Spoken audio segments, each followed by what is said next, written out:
Hi friends, இன்றைக்கி நம்ம கிச்சனில் பொட்டேட்டோ மினி அடை ரொம்ப ஈஸியாகவும் டேஸ்டியாகவும் எப்படி பண்ணுறதுன்னு தான் பார்க்க போகிறோம். ஈவினிங் ஸ்நாக்ஸாக பண்ணுறதுக்கு ரொம்ப சூப்பராக இருக்கும், ரொம்ப ஹெல்த்தியாகவும் இருக்கும். இது வரைக்கும் தமிழ் ஃபன் சேனலை சப்ஸ்கிரைப் பண்ணாத நண்பர்கள் சப்ஸ்கிரைப் பண்ணிக்கோங்க. அப்படியே பக்கத்தில் இருக்க பெல் ஐக்கானை கிளிக் பண்ணிடுங்க.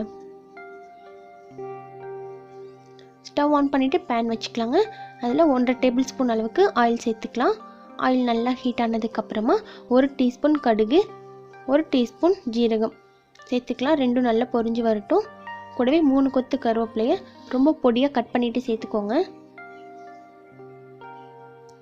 சேர்த்துட்டு எல்லாம் சேர்ந்து நல்லா ஃப்ரை ஆகி வந்ததுக்கப்புறமா 2 பெரிய வெங்காயத்தை பொடியாக கட் பண்ணிவிட்டு சேர்த்துக்கலாம்.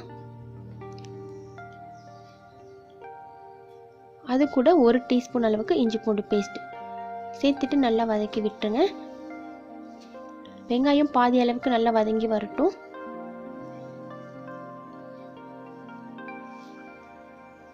இப்போ இது கூட 1/2 டீஸ்பூன் மஞ்சள் தூள், 1 டீஸ்பூன் மிளகாய் தூள், 1/4 டீஸ்பூன் பெருங்காயத்தூள், 1 டீஸ்பூன் உப்பு சேர்த்துட்டு நல்லா மிக்ஸ் பண்ணி விட்டுருங்க. ஒரு 5 நிமிஷம் போல் மசாலாலாம் சேர்ந்து நல்லா வதங்கி வரட்டும்.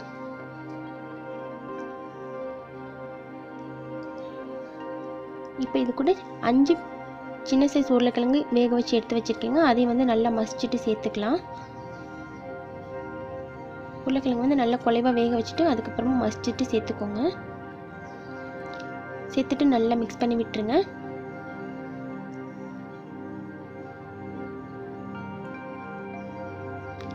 குழந்தைங்க விரும்பி சாப்பிட்ற காய் அப்படின்னாலே அது உருளைக்கிழங்கு தான். இந்த மாதிரி உருளைக்கிழங்குல ஸ்நாக்ஸ் பண்ணி கொடுத்தோன்னா ரொம்ப ஹெல்த்தியாகவும் இருக்கும், விரும்பி சாப்பிடுவாங்க.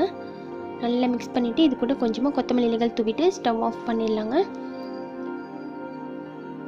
இதை ஒரு பவுலுக்கு மாற்றிட்டு கொஞ்சம் சூடு ஆறட்டும், அது வரைக்கும் வெயிட் பண்ணலாம்.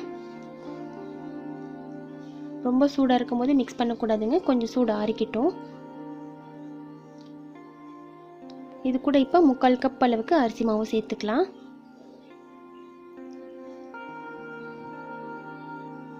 அரிசி மாவு சேர்த்துட்டு நல்லா மிக்ஸ் பண்ணிக்கோங்க. நம்ம ஏற்கனவே மசாலாவுக்கு உப்பு சேர்த்துருக்கோம். இப்போ மாவுக்கு தேவையான அளவுக்கு மட்டும் உப்பு சேர்த்துக்கலாம். சேர்த்துட்டு நல்லா ஒரு தடவை கலந்து விட்டுக்கோங்க. இப்போ இது கூட வெதுவெதுப்பான தண்ணி சேர்த்து கொஞ்சமாக தண்ணி சேர்த்து பிசைஞ்சிக்கலாங்க. தண்ணி நிறையா சேர்த்துறாதீங்க, தண்ணி கொஞ்சமாக சேர்த்து பிசைஞ்சிக்கோங்க.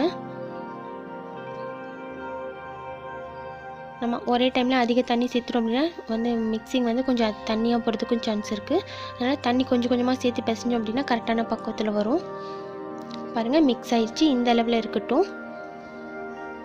நம்ம கட்லெட்லாம் மாவு ப்ரிப்பேர் பண்ணுவோம் இல்லையா, அந்த மாதிரி இருக்கட்டும். இப்போ இதுலேருந்து கொஞ்சமாக மாவு எடுத்து நம்ம சின்ன சைஸ் பாலாக பண்ணிக்கலாங்க. நீங்கள் பெரிய சைஸாக பண்ணி பெரிய பொட்டேட்டோ அடையாக கூட பண்ணலாம். நான் இன்றைக்கி குழந்தைங்களுக்காக மினி அடையாக செய்ய போகிறேன். பால் செஞ்சுட்டு லைட்டாக ப்ரெஸ் பண்ணி விட்டுருங்க.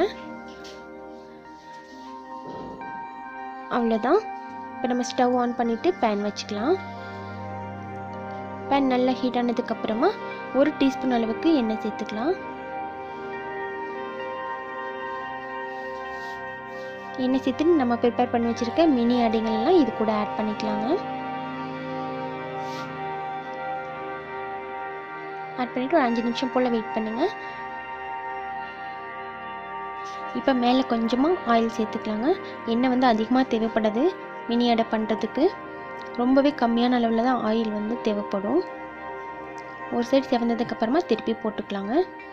ரொம்ப ஈஸியாகவும் ரெடி ஆயிரும். ரொம்ப சிம்பிளான இன்க்ரீடியன்ஸ் தான். நம்ம வீட்டில் இருக்க பொருளை வச்சு ரொம்ப சீக்கிரமாக ரெடி பண்ணிடலாம். குழந்தைங்களும் வேணான்னு சொல்ல மாட்டாங்க, ரொம்பவே ஆசையாக சாப்பிடுவாங்க. இப்போ 2 சைடும் நல்லா செவந்ததுக்கப்புறமா எடுத்து நம்ம சர்வ் பண்ணிடலாங்க. மேலே கிறிஸ்பியாகவும் உள்ளார நல்லா சாஃப்டாகவும் ரொம்ப டேஸ்டியான மினி அடை ரெடி ஆகிடுச்சு பாருங்கள். ஸோ இதே மாதிரி நீங்களும் கண்டிப்பாக வீட்டில் ட்ரை பண்ணி பாருங்கள். இந்த வீடியோ உங்களுக்கு பிடிச்சிருந்துச்சின்னா மறக்காமல் லைக் பண்ணி உங்கள் ஃப்ரெண்ட்ஸுக்கும் ஷேர் பண்ணுங்கள். தேங்க்யூ.